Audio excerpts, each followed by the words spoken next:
まさに滅びの災いと呼ぶにふさわしいわ。終わりなき苦痛と消えることのない呪い。だからよそ者なんて信用するなって言ったんじゃないか。そして救世主の誕生。運命の食器はついに役目を果たしたの。アビス教団の名は知ってたが、これほど大規模で広範囲な動きを見せるのは初めてだ。まるでナタ相手に戦争を仕掛けようとしてるような。宇宙船スリープポット？まさかお前がテイラットに来た時に乗ってた宇宙船のことか？この数ヶ月の間で42の星が消えた。何者かがずうずうしくもこの世界から吸い取っているのだ。災いはいつか必ず訪れる。みんなもそう言ってるわ。彼女の存在を無視し続けたら、いつか本当に彼女の声が聞こえなくなってしまうからね。すぐそこにいるじゃない。お前の魂は欠けていて、傷口にはアビスに侵食された跡が見られる。アビスの力の使い方を学ぶつもりもないのなら、私が代わりに調べるしかない。無に帰せ。この手に烈空、星々よ静かに眠れ。はじめまして、私はダリア。セピロス教会の女宰で風神バルバトスの伝道師です。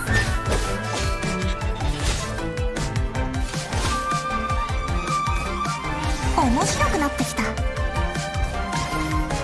風神様のお告げです。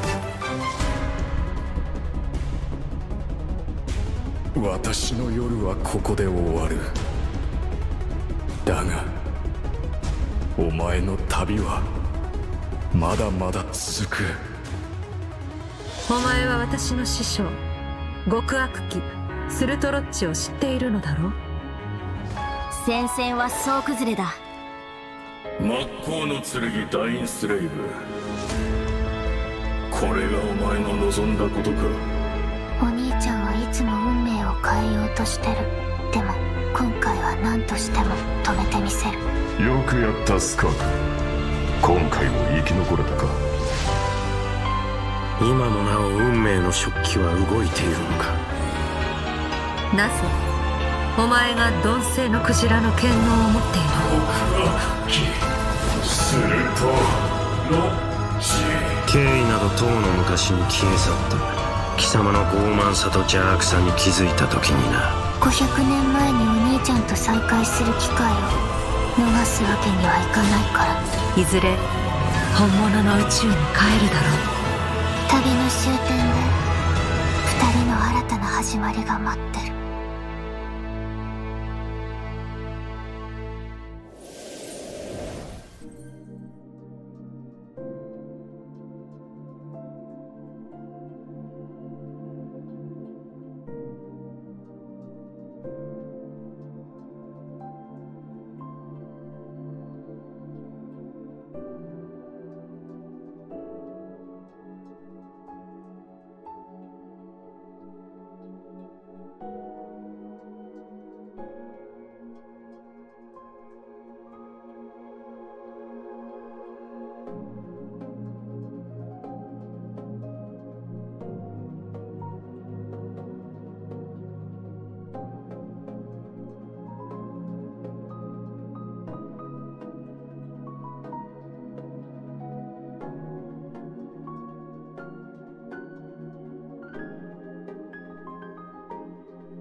Hello, travelers! Welcome to the Genshin Impact version 5.7 special program. I am Aileen Mythen, the voice of Dahlia, and hosting with me today we have... Hey everyone, I'm Kat Pratano, rhymes with Capitano, the voice of Child's Master, Skirk. And I'm Katiana Sarkissian, the voice of the Pyro Archon herself, Malwika. Yeah, well, after seeing that trailer, this version seems absolutely stacked. We're getting the next installment of the Twins quest in this version! Woo, woo, woo, woo! Yippee! And let's not forget, Skirk is finally here, you guys. Yup. I cannot wait to see how all these stories unfold. Her first appearance left quite the impression, didn't it? So mysterious. Yeah, I mean, I'm pretty sure that interaction left us all with far more questions than answers. Yeah, I mean, she did give us a few clues about herself, though. Remember? In the Primordial Sea at the end of the Fontaine Archon quest? Right. Something about the remains of a descender, the foul, the visionary. I feel like I still don't know what any of it means, though. I mean, that's fair. So far, all we know about her past is that she trained under the foul Certology. So, Certology isn't just some ordinary mentor. Oh, definitely not. Dainsleif revealed that Certology is one of the 5 sinners of Conria and someone who possesses all-encompassing power. Imagine training under someone like that. No walk in the park, let me tell you. Well, maybe that explains how aloof and indifferent Skirk seems to be. Seriously, though, her demeanor is stone cold in a way that's almost otherworldly or something. Yeah, it's kind of cold as ice, right? Right? But I mean, you know, the important thing is, this time we should be able to get some answers, right? Oh, I hope so. Yes, please. I am dying to learn more about her past. Okay, then be sure to check out her story quest where the Traveler and Skirk's paths will cross once again. Travelers will have the chance to uncover new clues about her past and the world of Teyvat as a whole, so don't miss out. So Liyue is where we run into Skirk this time. Wow. It's kind of weird seeing her out and about like this, isn't it? In such a normal location. Right? Wait, hold on a second. Is Skirk playing an instrument? Oh? I mean, in my mind, she's like this, you know, ice queen, but here she actually looks emotional. Yeah. I mean, there's almost a sadness there. Oh, yeah. It seems like that instrument means a lot to her. Oh, you don't even know. It sure does. As for why she chooses to play it alone in a place like this, well, that's something travelers can uncover for themselves. What I can reveal is, after encountering a mysterious power in this quest, the traveler starts having strange nightmares, and it seems like Skirk is the only one who can help. Which means the only way to resolve the situation is for the two to work together. Okay, Slay, so we're teaming up with Skirk, huh? Okay, but like, am I the only one who's a little intimidated? What? Intimidated by Skirk? Just a little. She's only a mysterious swordmaster with insane fighting skills and an unbreakable stone-cold exterior. Seriously though, with their ability to wield various elements and their abyssal purification powers, I think the Traveler can hold their own. Yeah, it'll be fine. No problem. Yeah. Okay, well, you know, now I'm curious how she got that strong. I mean, okay, she reined in her master's pet, the all-devouring narwhal, like it was nothing. Yeah. And I feel like we've only seen a fraction of what she can do. True, and just like the truth about her past, that's a question travelers will need to answer for themselves in-game, so get ready to play. But considering Skirk and the Traveler will need to fight side by side, let's take a closer look at what she can do in combat.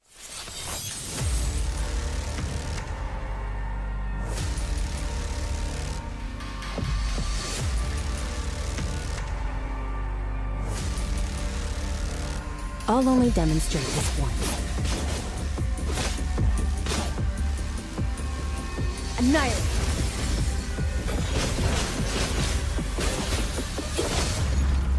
Merciless.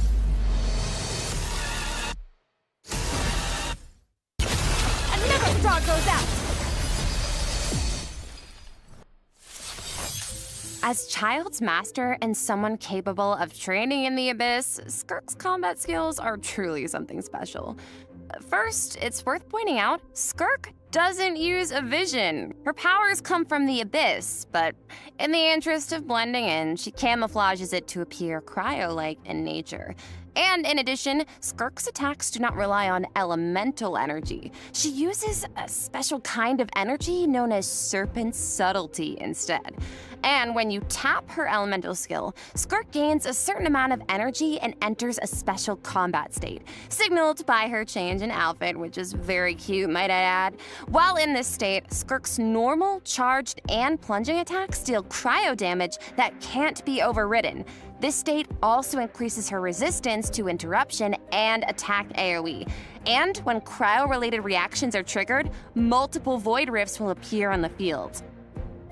Skirk can use her charged attack or her special elemental burst to absorb the void rifts. And after unleashing a special elemental burst, her normal attack's damage will be increased based on the number of rifts absorbed. Aw, heck yeah. So it's kind of like the more she fights, the stronger she gets. Yeah, pretty much. Plus, holding her elemental skill is another option. When there are void rifts on the field, holding her elemental skill will allow Skirk to absorb them and gives her the ability to quickly maneuver around the battlefield. Once she has enough energy, she can unleash her elemental burst to deal consecutive slashes of AoE damage. I see. So she's a unit you can keep on the field for a long time, or take out when you need a sudden burst of damage. Pairing her with Hydro and Cryo characters also further enhances her abilities. And if your team is comprised entirely of Hydro and Cryo characters, your party member's elemental skill level will be increased by 1. Whoa, so she enhances her party members' skills too. Once a mentor, always a mentor, I guess. Oh yeah. It sounds like Tartaglia had a great teacher. Oh, he sure did. And I love the look of her camouflaged abyssal powers. Right. The special effects are incredible. Right? And when she enters her special combat state, her outfit changes too. Okay, slay. It looks a lot more suited for battle, don't you think? Oh, yeah.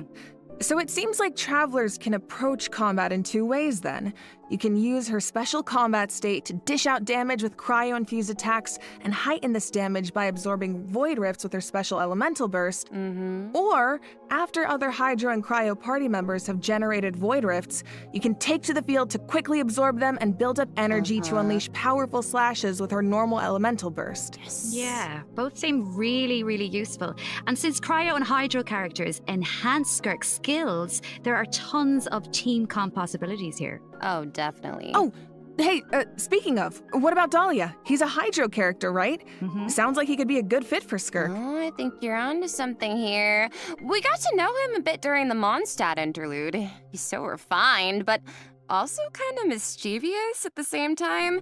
One thing we haven't seen, though, is what he can do in combat. Want to give us the scoop, Aileen? You got it. You are in for a treat. Let's go. Let's go!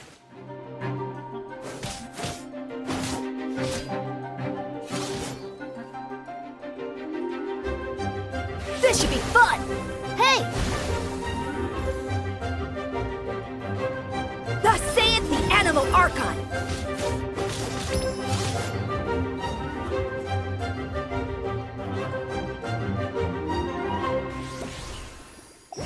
Okay, so Dahlia is a Hydro Sword user and support character who can use his elemental burst to provide a Hydro shield for his teammates. Oh, it's like the shield appears in response to his prayer. Yes, and for a certain period of time, after unleashing his elemental burst, Dahlia can gain stacks of benison by hitting enemies with normal attacks or triggering freeze reactions. So when his shield breaks, Dahlia can consume his stacks of benison to summon it again, allowing him to continuously protect his party members and to increase their resistance to interruption. Heck yeah. And after unlocking a specific talent, Dahlia can also boost the attack speed of the on-field character, allowing them dish out damage even faster. Oh, nice. So he can help us attack without interruption and increase our attack speed? Sounds like a huge help. And with his elemental skill, Dahlia summons Sacramental Shower and places it in a designated location. His summon has different effects depending on who comes into contact with it. So, for example, if it's an enemy, Sacramental Shower will explode, dealing AoE Hydro damage to surrounding enemies. But if a nearby party member comes into contact with it, Sacramental Shower will propel them high into the air, allowing them to evade enemy attacks while gaining an aerial advantage. Okay. Let's go. So he's really reliable in combat, even though he seems kind of mischievous the rest of the time. No, really. Yes, he definitely does. He has his little mischievous thing going on. I still remember all his teasing towards Venti during the Mondstadt interlude. Oh. But at the same time, he's also supposed to be the one who communicates with the will of Barbados, right? I'm not sure what to make of their dynamic. Well, I guess first and foremost, he's Venti's friend, right? Cute. But even though he likes to tease, he's serious about his position as the Herald of Barbados. Oh, one more thing about his abilities.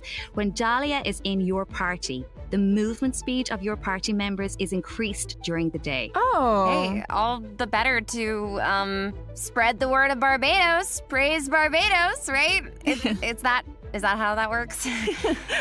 Well, anyway, it's obvious he really cares about the people of Mondstadt. Yeah. Exactly, he definitely does.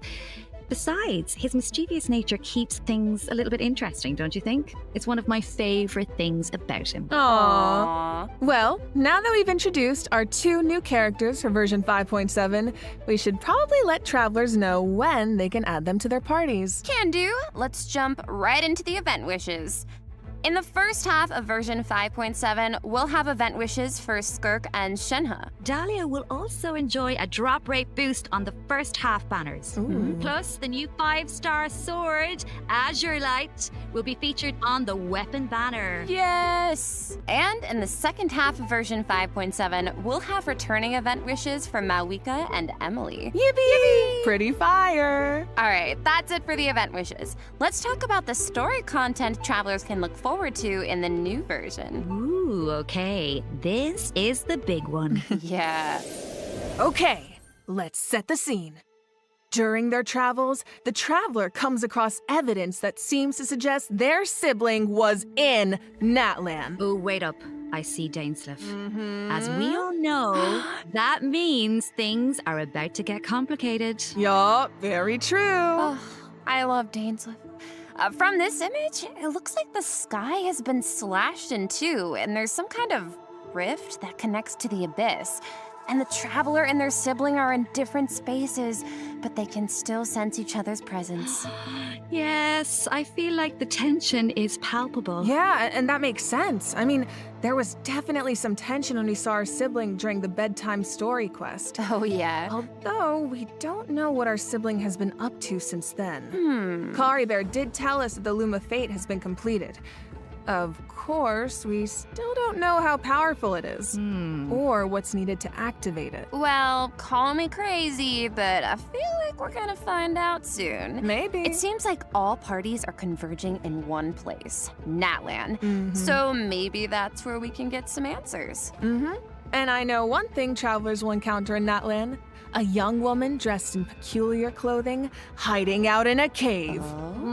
It's not just her clothing that's special, though. Look at her eyes. Wait, is she... The plot, it thickens. Yeah. Well, if the Abyss Order is out in full force in Natlan, it must mean there's been a new development in our siblings' grand plan. Yup, and the Pyro Archon and our other friends from Natlan are on high alert. But the people of Natlan want a war against the Abyss itself. There's no universe where the Abyss Order gets to run wild in Natlan unchecked. Well, if an altercation with the Abyss Order is in the cards, I know who's gonna be on the front lines. Twilight Sword himself, of course! I mean, I can see it now. Dainsleif going all one-man army and rushing straight into action. We actually will get to see it this time, because our old friend Dainsleif is going to help us defeat their ranks in a manner we've never seen before. Okay. This is not a drill, everyone. We finally get to see him in action. Let's go! As the Traveler and Dainsleif venture deep into Abyss Order territory, we'll get to see his special abilities firsthand. Oh, sounds like there's gonna be a lot of obstacles between us and finding out the deal with our sibling. But we faced the Abyss Order before. We can do this. I have no doubt travelers will come out on top. Oh yeah. I guess, but the other question is, can we stop whatever our sibling is planning? What are their true goals? What does their plan mean for Teyvat? This quest might hold some very important answers. I am so excited. I feel like this could be the start of a whole new phase in the quest to find our sibling. Yes! It seems like it's not as simple as just finding them anymore. There's a lot more at stake. Oh, for sure. So this is definitely one to look forward to. All right. I think this is a good place to stop and take our first break. Yeah, I need a sec to digest all that information. Ooh, sounds good. Take a look at the second redemption code, travelers. We'll see you on the other side. See ya!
All right, welcome back, travelers. Now that we've introduced the new characters and quests, it's time to jump into the version 5.7 events. Let's go! Let's go! First up on the docket is an event that takes us back to Sumeru, where the Academia has developed a simulated adventure game. Ooh. Travelers will need to select various companion pieces to form teams and enhance their skills as they face off against various opponents in a board game style environment. Yeah, and it's kind of like a choose your own adventure. You can go the rainforest route or the desert route. Each path has its own story and level of difficulty. And at the end of each adventure, travelers will face formidable opponents that require a certain level of strength to defeat. Oh, so how do we make sure we're ready? Well, travelers can enhance the strength of their pieces in several ways. Besides enhancing the pieces themselves, travelers might notice that the pieces are divided into species. Go to battle with a lot of pieces of the same species, and you can trigger unique species features. The higher the feature level, the stronger your pieces become. Yeah. I'm thinking an all-Saurian team could be cool.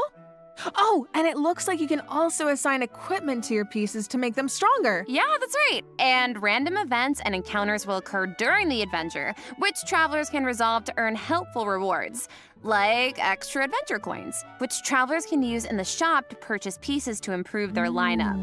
Travelers can also open chests to get all kinds of useful equipment. Plus, defeating formidable opponents along the route will allow you to unlock secret techniques that can help increase the strength of your entire team. Ooh. Of course, certain encounters can also derail your plans. Oh, yeah? So there are also situations where it all comes down to luck. Yeah, so I think travelers will have a lot of fun dealing with the unexpected in this event. It's a real test of tactical thinking. Mm-hmm. Plus, there's more to this event than just the battle stages. Travelers can also participate in research stages that involve guiding Paimon to harvest fruit. Complete these stages to increase your speculation level and unlock additional buffs for your team. So we actually get to put Paimon to work. Finally. Yup, and of course, completing this event will reward travelers with all sorts of goodies, including Primo Gems and the chance to invite Sethos to their parties. Oh. Nice. All right. In this next event, an old friend and genius inventor from Fontaine is back and better than ever with a new and improved turret. Let me guess, he needs us to clear out monsters in an abandoned ruin again? Yeah, that's right. But this time, travelers will face more formidable enemies than just slimes. Whoa, that Somatrol can give shields to its allies. Oh. Yeah, but don't worry. With this new and improved turret, we can use several new kinds of cannonballs to help clear out our opponents. Oh, nice. For example, grape shots split into smaller bullets when fired are good for taking out multiple enemies at once. And directed piercing shots can be used to take down shields or target enemies hiding in the corner. Oh. Sounds like the type of event where you can really just let loose and relieve some stress. Oh, definitely. But strategic ammunition choices will help you clear out the battlefield even faster. So far, we've introduced events you have to tackle solo, but this next event gives travelers the chance to work as a team. In Reminiscent Regimen Frenzy, travelers will get to team up with other players to tackle challenges made up of 3 stages, each with unique objectives. Ooh, it'll be cool seeing what characters everyone chooses. Could make for some interesting team comps. Well, there's a theme associated with each challenge, so your best bet is to choose a character whose skills are suited to the objective. But of course, every character has their strengths. Each stage also has smaller objectives that require teams to work together and combine their skills. Completing these submissions can grant buffs to your own entire team. Nice. And in addition, at the beginning of each challenge, your team will be assigned random regimens to complete. Once you make it through the final stage, your team will receive additional Frenzy stars based on your regimen completion status. Yep, and remember, regimens benefit the entire team. It doesn't matter who completes them. Okay, so, not saying I need to do this or anything, but in theory, you could kind of coast to the finish line if you needed to. Yeah. You could. Okay. In theory. But I think all travelers have something to contribute. Yeah, and at the end of the day, it's about how you work together. That's the joy of co-op. I feel like co-op is its own kind of motivation too. No one wants to let the team down. For sure. And this time, teamwork is more important than ever. Because in this iteration of the event, dire difficulty is even more challenging. Ooh, that means whether it comes to character selection or combat strategy, coordination is more important than ever. Good luck, travelers. Should be a fun one. All right, now I'm very excited to announce a new permanent event called Stygian Onslaught. Ooh. In this event, travelers will be able to farm artifacts more freely and efficiently, as well as obtain artifact customization items for free. For free? For free. A new permanent event. Okay, we need details now. All right. Each update will feature a challenge that is split into 3 phases, each featuring unique mechanics with 5 difficulty levels to choose from. Ooh. Participation in the event will reward travelers with primo gems, artifacts, and valuable items for targeted artifact enhancement. Okay, so you said we'll be able to farm artifacts more freely? What does that mean exactly? It means the artifact drops aren't set in stone, and you can switch where they come from. For the first 10 days after the event begins, the leyline disturbance will be in outbreak state.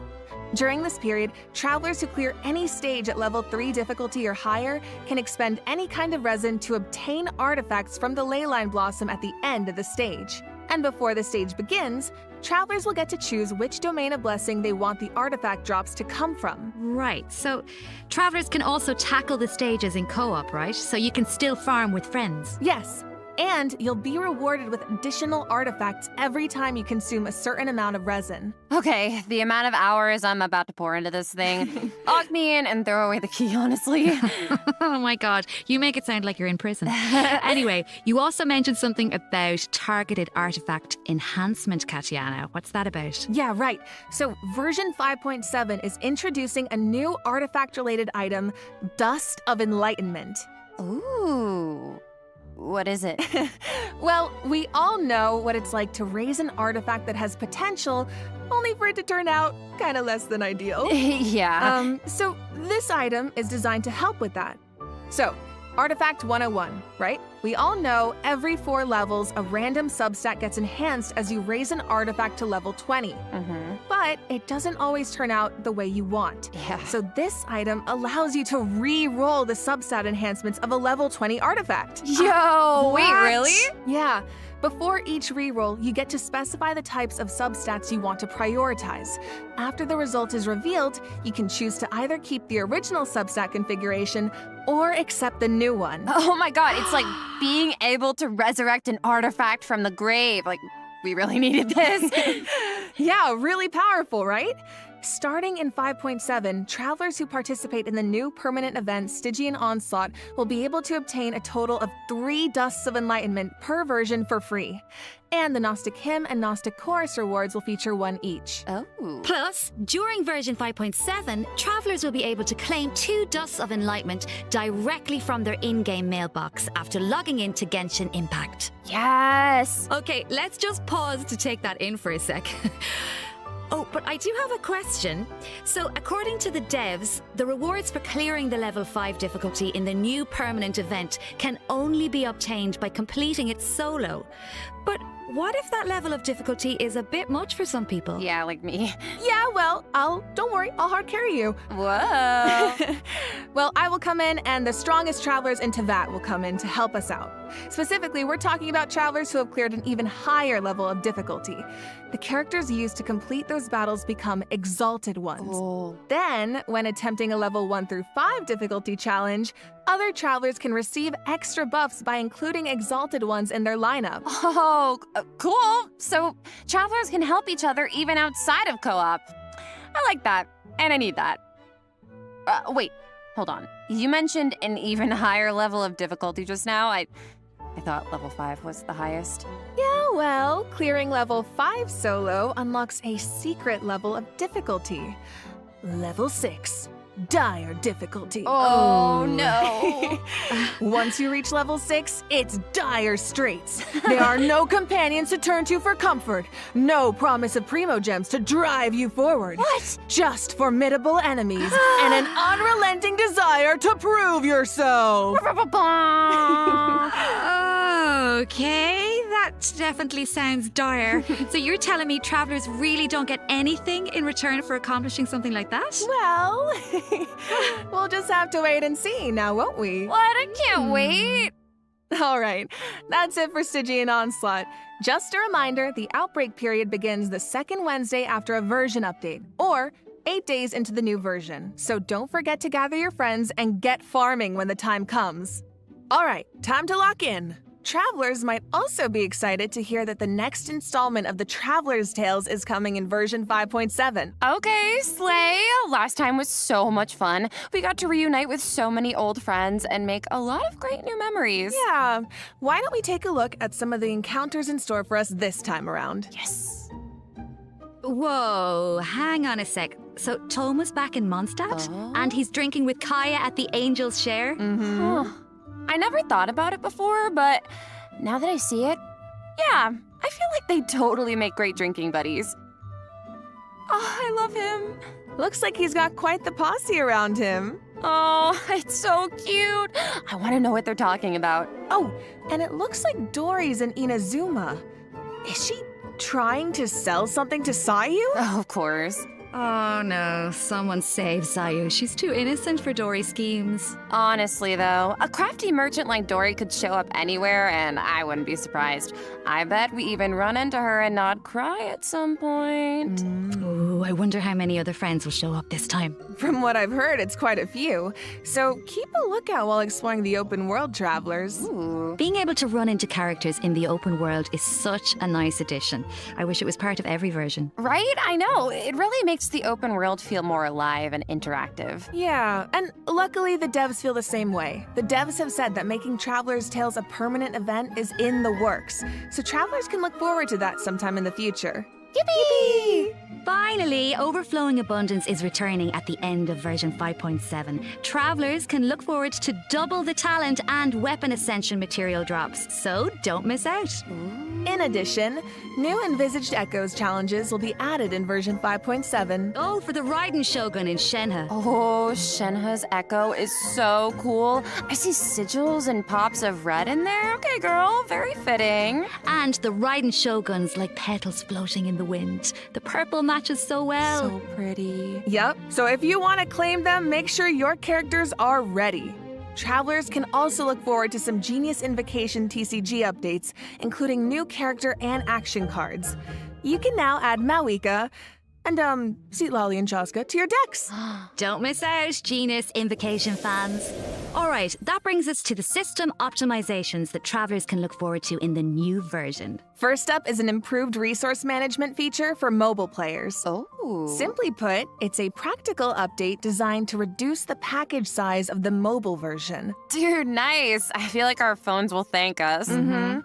After the 5.7 update, travelers will receive a pop-up notification after opening Genshin Impact on mobile, asking them to choose from different resource plans. Okay. Under the basic plan, the system will retain the necessary resources for daily gameplay and optimize the resource usage for some Archon quests, story quests, and hangout events. Okay, so that means clearing out some old quest resources to save storage space, right? But what about players whose progress is a bit all over the place? How does that work? Don't worry, the dev team has accounted for that. The system will provide different guidance and solutions based on account progress and quest status to ensure that travelers still have a smooth gaming experience. And when you need to start an Archon quest, story quest, or hangout event that isn't enabled, the system will download the required resources as needed. Oh, slay. Yup. So travelers who haven't updated the mobile version in a long time might be able to free up quite a bit of storage space with this optimization. I need that. And it sounds like a great option for cross-platform players who maybe rely on mobile more for the small stuff. Yeah, of course, if you don't have storage concerns, nothing has to change. You can just choose to keep all game resources instead. And this setting can be changed at any time in the Paimon menu, where you can choose for completed quest resources to be automatically cleared in future version updates, or for all game resources to be updated as normal. Oh, okay. This should also make it easier for people to try out Genshin Impact for the first time. Yup. For further details, be sure to check out the developers' discussion as well as future announcements across Genshin Impact's official accounts. Okay. And you will now be able to directly use Fragile Resin to claim rewards from Leyline Blossoms and common challenge domains, like artifact and talent material domains. This also applies to the artifact drops in the new permanent event we introduced earlier. Yes. Fragile resin is worth 60 original resin, so that means you get triple the drops. Should save a few trips to the crafting bench, that's for sure. Also, the Adventurer Handbook will now have guide entries for 40 resin bosses, which should be helpful if you run into a boss you're not quite sure how to crack. And the icons will be displayed in the order the bosses were unlocked, which should make it more intuitive to navigate. All right, let's move on to some optimizations for the Spiral Abyss. When moving to the next floor or restarting a challenge, you can now save your current party lineup or clear it with a single click. Oh, easy. And you can claim your challenge rewards directly after completing floor 12. If you're not satisfied with your performance, you can also restart the challenge directly from the finalization screen. Nice. Small things here and there really add up over time. Yeah, so hopefully these optimizations make for a better experience overall. All right. Well, that was another long one, you guys, but it's not over yet. A mystery guest left a message for us, so let's check it out along with the third redemption code. 旅人の皆さん、こんにちは。鈴木愛理です。今回ゲーム原神の皆さんと一緒にお仕事をすることになりました。とても嬉しいです。ありがとうございます。私は、スカークというキャラクターのアニメショートテーマソングの、スター・オデッセイという楽曲を歌わせていただいたんですが、この楽曲は全編英語で世界各国というか世界にこう届ける歌ということで、もう全て英語の詩なので、私にとってはこの世界に入って初めての経験でとてもドキドキしたのですが、こう皆さんと一緒に気持ちを共有できたらいいなと思って今からとてもワクワクしています。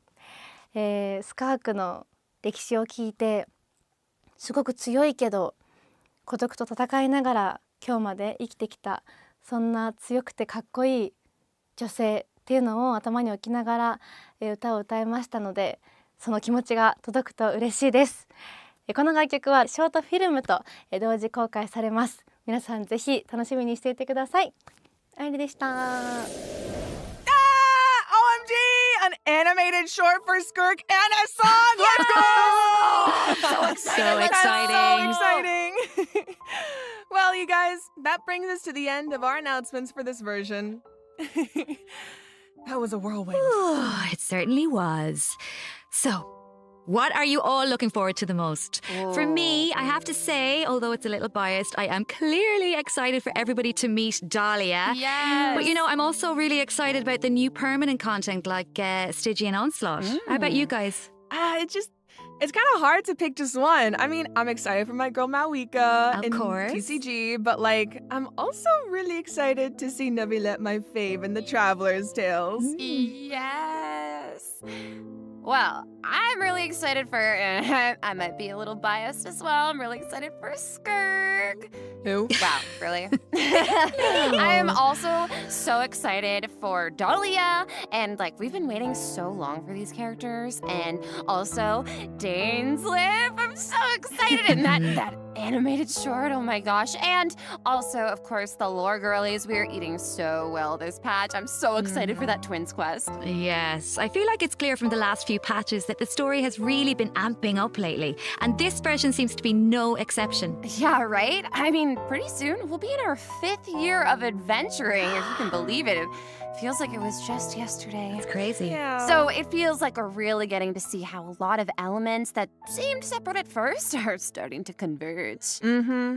And after what we saw in the dev team's Nod Cry teaser, I'm even more excited to see how the story unfolds from here. Right? And we hope travelers have fun doing the same. Okay, so that's it for the Genshin Impact version 5.7 special program. Thank you so much for tuning in, everybody. Ad Astra Abyssos, travelers, and happy adventuring! Can I get 5 big booms? Boom! Boom! Boom! Boom! Boom! Oh, wait a second.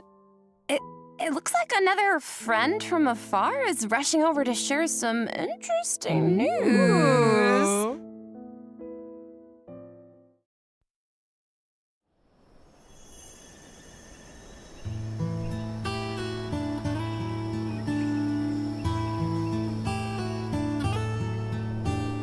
Nod Cry, an ever-changing landscape of ruin, a marvel corroded by time. In the forest, where the nights were once undisturbed save for a few rays of moonlight, the wild hunt's shadow grows. There are those who bear the name of Frostmoon, living where the silver light shines. Others carry the torch, fending off the darkness and cold with their blades. I hear that the Stolen Fae still yearn for the frosts of old, while the Fatui look to the stars above, trying in vain to seize the false firmament. Then there are the nights, draped in the west wind, nearing the end of a long and arduous mission. My friends, of course, shan't be outdone. They will no doubt bring a magical charm to this edge of the world. And just as the stone craves the sculptor's hand, so does fate await your gaze. Pour me another cup of tea, if you'd be so kind. The story is about to begin.